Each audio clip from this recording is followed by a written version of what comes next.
Alrighty, y'all. Hello and welcome to another, well, not really a food video. We've been doing those, and we got more coming. Those are really fun, actually, and quite educational. But this time, looking at more coffee culture. Now we've dipped into this, covering other topics, and it's quite apparent that it's a lot different depending on where you go, especially here in the U.S. And a lot of people rave about how spectacular coffee can be in European countries. I'll let you guys sort it out down below, where you think the best coffee comes from. But I will say this, seems obvious that the coffee culture is just, worlds apart. And we're going to take a look at that today. A couple of these are pretty eye-opening, so this should be fun. All right, starting it out with some European clips. So we're taking a look at coffee, espresso, these types of things in different European countries. And then we'll kind of end it with what you can expect here in the U.S. And tell me if you see a difference. All right, so drink espresso like a true Italian, the birthplace of espresso, so I've heard. When ordering the coffee in Italy, you notice two prices, bar or table service. Okay, that's interesting. Let's look at the choices real quick. There. Of course, the play button covers it. So we have cafe. Okay, and then look at all these. Ginseng. Wow. Yeah, a lot of these I wouldn't even know what they are, of course. You have Cioccolata. Ooh. I would like to try some different ones, from like very basic to maybe some jazzed up ones just to see how they are and see how they differ.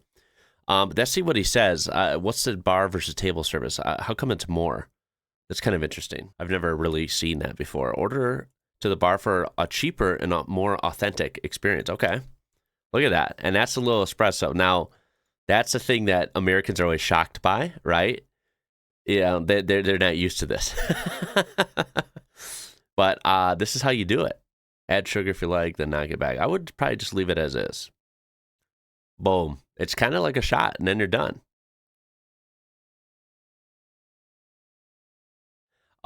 Very interesting. Table service, I'm assuming you get a table and you're going to be there for longer. Is that why it's more? Perhaps because he just kind of waited, standing up at the bar. They served him an espresso.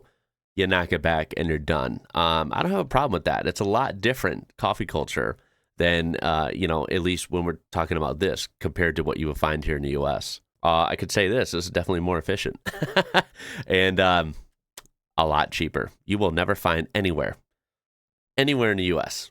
with prices like this. It doesn't exist. There are so many differences between coffee culture in America and Paris, but one of the most niche ones is that they don't drink syrup in their coffee, whereas Americans probably not love syrup in their coffee. If you order coffee here and you ask flavored for syrup, syrups, something they will always offer you in return is maple syrup. Kind of weird if you've never tried it, really random, but actually kind of good. Give it a try. Okay, so a couple comments.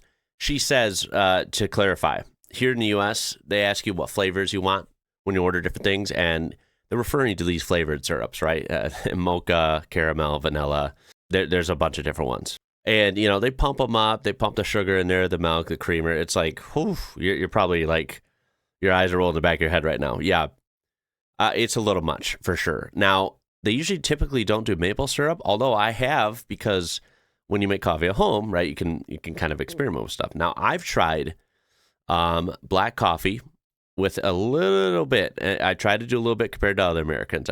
Just a little bit of some sort of a creamer and then a little bit of maple syrup. I've actually tried that, and I have to say it's really good. So it's interesting that you can actually do that in Europe. Maybe not a lot of people do it, but the fact that it's an option order coffee here is interesting. If you haven't tried it, if you're looking for a sweeter cup of coffee on a rare occasion, it's kind of good. Of course, we have the Canadian. I love doing this. Gee, I wonder why. That is cool.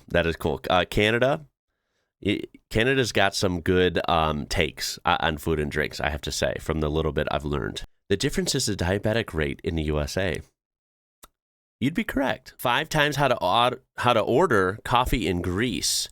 Now, before doing this channel, I would have never thought of this. Apparently, coffee is like pretty awesome in Greek. It has some very early roots too. And I would definitely be interested in learning more about this. I mean, look at all these different options. Of course, you have your jazzed up options. I know Europeans probably don't get that as much, maybe at least on the daily. But again, it's in the caption. Okay. Freddo cappuccino, Freddo espresso, Ilanikos cafes. I'm probably saying these wrong, so I apologize. Bonus tip, add a scoop of ice cream to your frappe. Yeah, that would be cool. These are things I don't think a lot of Europeans are doing every day, perhaps, but, I would like to try some of these, right? It's fun to try, like, the jazzed up coffees with a little bit of sugar as a treat, right? You treat it more as a dessert, and it's not something you should do every day, right? It's something maybe you drink black coffee or very, skim coffee, not all jazzed up most days of the week if you're drinking it quite often. And then maybe, once a week you have a little bit of a treat. And I think even those would be interesting in different countries because, of course, there's going to be different takes on it. And I hate to say this, but probably better ingredients. Yeah, this is more proof that coffee in Greece is just, it's a life hack, right?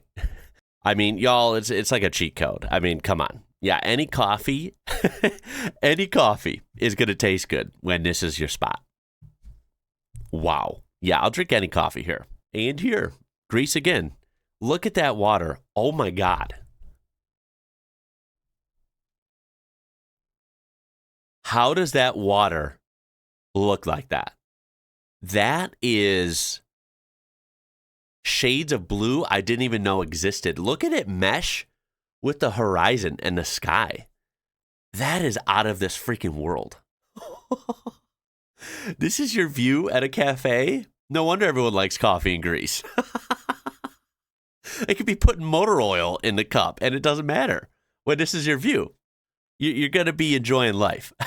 Apparently in Europe, people don't get 4 shots of espresso. That's not normal. So I walk into the coffee shop this morning, and everyone is like just getting iced coffee with milk or like a cappuccino or just like a shot of espresso, like latte. I walk in. I'm like, I'll have a quad iced espresso. Oh, geez. I don't think that's a thing here because I don't speak the language here, but they definitely laughed. Like, I hope they go home to the dinner table tonight and they're like, wow, that girl was crazy this morning. But in America, it's so, like, normal. Like, you roll up to Starbucks, a venti already gives you 3. Half the time I add another shot of espresso. Yeah, she's a model American for sure. She's talking about Starbucks, talking about how much shots of everything you get way more here because it's a giant coffee just laced with a bunch of stuff. And she's trying to kind of recreate that in Europe, and it's probably not going well.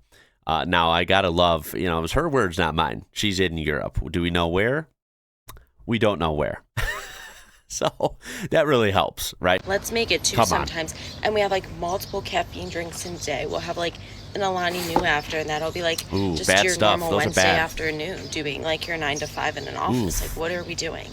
It's not like we're that active, but cheers to the quad iced espresso that I got laughed at this morning for. Apparently in Europe, people don't... Look, everyone's their own person. You do you. This is like your typical American experience, right? They try to recreate their usual overseas, and it usually doesn't go well, and they get laughed at, and that kind of sucks, but it's like, what do you expect? You know what I mean? It's just so different. This is proof that it's so different, and quite frankly, disregarding actually my opinion, your opinion, anyone's opinion, one of these is a little bit over time bizarre and maybe even dangerous, right? And that would be, at least from what it seems, the American way, because you have a lot of people that drink this stuff daily. They're going and spending a lot of money because you saw those prices in that Italian cafe. They were very, in my opinion, very cheap, very affordable. And, these people are buying big coffees in the U.S., and they're spending $7, $8, $9, $10 for a cup of coffee. That adds up a lot, especially when you're going multiple times a week. Some of these people, like she said, she's drinking coffee in America. Then midway through the day, she's drinking an energy drink, which is also, very recently came out to be giving people a lot of issues, right? Could be very unhealthy. And that much caffeine is just, it can't be good, right? And this is someone who has drank coffee for a long time, right? I've had phases where I feel like I almost depend on it. Not quite. I've never gotten that deep in it, but, I get it. Like, a lot of times, maybe you'll go through phases where you want it all the time. And I think other people really get into that. And I just wonder if people struggle with that as much in other countries. I'm almost leaning towards not as much, not nearly as much per capita, right? Is it healthy to have the sugared up, caffeinated up, drinks multiple times a day in the US. I don't think that's healthy at all.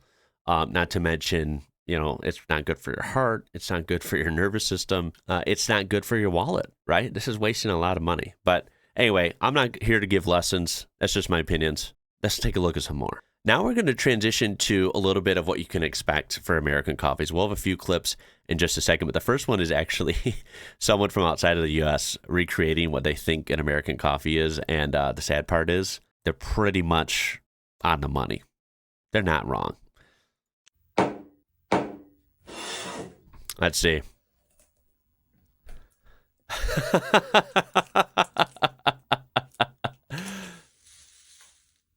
Yep. Oh, oof.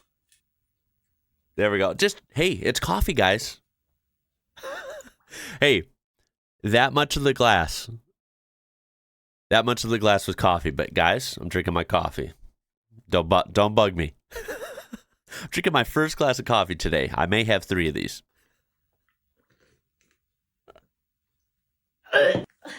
Yeah. Look, like I said, if people like that, you do you, right?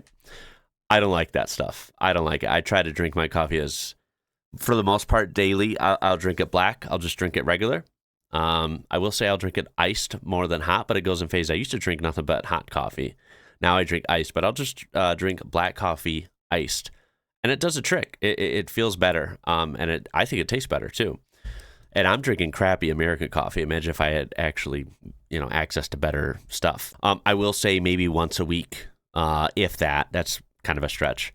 I will have a little bit of a jazzed up, sugary type, but I try to keep it on the down low. I don't try to literally sugar it up as much as that. Other people do. I don't know how they do it. Let's get into some real clips. You think she was making it up? I mean, this is one of the biggest brands here, and this is not necessarily the company's fault. This is what people ask for. So let's just throw that out there. But this is someone's order at Dunkin' Donuts, one of the big franchises here. I'm not sure if those are overseas or not, but yeah, take a look at this.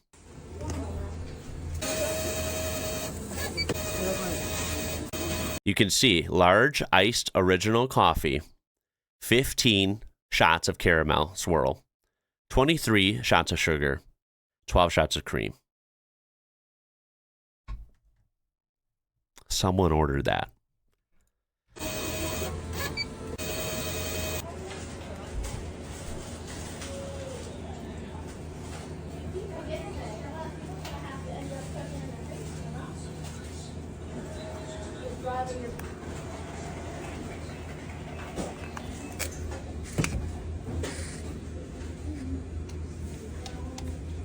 Have they even put the coffee in yet?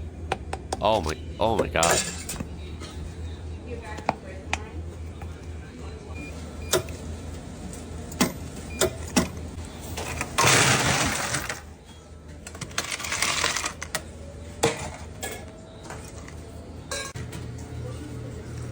There's a coffee.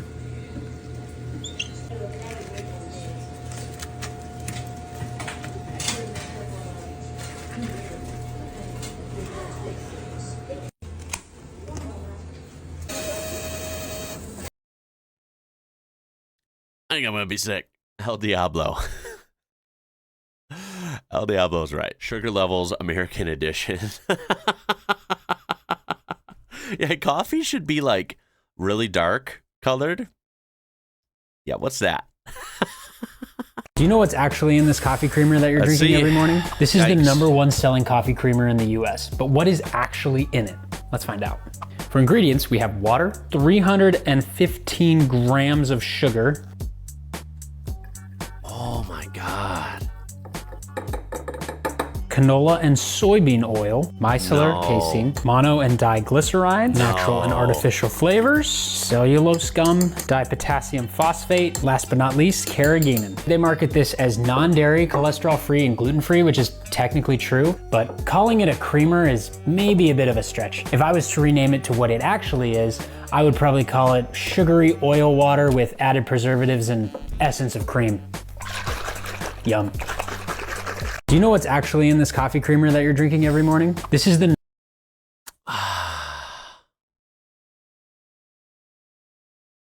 Yeah. I think the comments on this video should be rather interesting. Last video, I said 90% of coffee in the US has mold. I got hundreds of comments asking which brands I actually use, so let me show you which ones I recommend. Showing you. What? 90% of US coffee beans have mold? God, when I thought it couldn't get any worse. Y'all, we're screwed, man. It just, these videos are really fun and educational. They're also like a little bit mortifying, right? What is going on with the US food culture, man? What the hell? We are starting off with the European options because they are way more affordable and what I use every morning. This is the brand Kimbo, roasted, blended, and made in Italy, in Naples to be more specific. It is 2.2 pounds of Italian beans for $29, and you can buy it on Amazon Prime, shipped to your house in 2 days. Currently, I'm using the 7 out of 13. They have like 9 out of 13, 10 out of 13, just depending on the strength of coffee. I purchased a coffee grinder and I'm grinding up these beans fresh every morning and it tastes incredible. Wow, like I said in my last video, Europe has super strict regulations on molds in their coffee, so you know you're getting a good option. Number 2, we have Toshiba, Europe, which I'm man. butchering the name because this is a German coffee brand. You can get 3 bags, which is a total of 2.25 pounds for $40 on Amazon. Again, overnight Prime shipping. Or if you just want to test it out, I might have to look into this. A pack of 1 like for ASAP. $14. The German brand, 100% Arabica beans, or however you say that, from Hamburg. Number 3, we have Denisi. It is Wow, these are all another Italian European. coffee brand, 2.2 pounds for $40. This is a... How eye-opening that, you know, Americans who are able to do this. This is cool. You know, I know this might not be for everyone, but how funny is it that if you want to be really conscious of what you're putting in your body, all these coffee brands that are worth a damn, taste good, and, you know, have strict regulation on them for, I don't know, you know, decent, clean standards, they're all European. Like, wow, that's really eye-opening. And it's made in Rome. And they also have a decaf option if you're looking for no caffeine. And again, available overnight shipping on Amazon. Lastly, awesome. For European brands for this video, we have Lavazza Italian. This one is the cheapest at 2.2 pounds for just under $23. But with Lavazza, you do have to be careful because there is Lavazza made in the US. You want to make sure you get Lavazza made in Italy. And again, linked on my page. It has a mix of Robusta beans and Arabica beans, and Robusta beans are grown at lower altitudes, meaning a less chance of mold. Now, switching over to American brands, like I said, these are... Yeah, I don't want to hear about these. I'm going to cut it there. I think we saw enough of both. You can see the difference between coffees, coffee cultures, standards, cleanliness. Damn, the U.S. has got a lot of work to do. And will it ever be done? I don't even know. This is an interesting one. This is eye-opening too.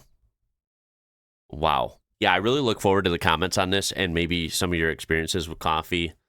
I would love to hear about it. And I really love diving into food-related and drink-related stuff when it comes to different countries, because my goodness, is it a whole, you know, world, a whole rabbit hole too, with how stuff is made, how it's produced, where it comes from, standards or lack thereof here in the U.S. Yeah, that was fun, albeit a little bit concerning as well. That's going to be it for this one. I appreciate you watching. My name is Ian. You're watching IWrocker. Until next time, y'all. Catch you later.